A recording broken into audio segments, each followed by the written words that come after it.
مشرق وسطی میں ایک اور جنگ کے بادل مزید گہرے ہو گئے۔ امریکہ کی جانب سے ایران پر جلد جنگ مسلط کیے جانے کا خدشہ پیدا ہو گیا ہے۔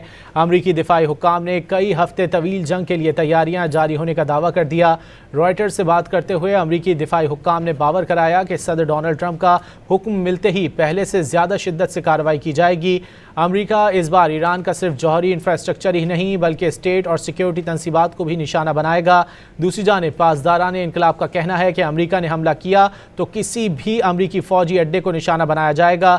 خبر ایجنسی کے مطابق امریکہ کے اردن، کویت، سعودی عرب، قطر، بحرین، UAE اور ترکیے میں موجود فوجی اڈے تباہ کیے جائیں گے۔ مشرق وسطی میں ایک اور جنگ کے بادل مزید گہرے ہو گئے۔ امریکہ کی جانب سے ایران پر جلد جنگ مسلط کیے جانے کا خدشہ پیدا ہو گیا ہے۔ امریکی دفاعی حکام نے کئی ہفتے طویل جنگ کے لیے تیاریاں جاری ہونے کا دعویٰ کر دیا۔ رائٹرز سے بات کرتے ہوئے امریکی دفاعی حکام نے باور کرایا کہ صدر ڈونلڈ ٹرمپ کا حکم ملتے ہی پہلے سے زیادہ شدت سے کارروائی کی جائے گی۔ امریکہ اس بار ایران کا صرف جوہری انفراسٹرکچر ہی نہیں بلکہ اسٹیٹ اور سیکیورٹی تنصیبات کو بھی نشانہ بنائے گا۔ دوسری جانب پاسداران انقلاب کا کہنا ہے کہ امریکہ نے حملہ کیا تو کسی بھی امریکی فوجی اڈے کو نشانہ بنایا جائے گا۔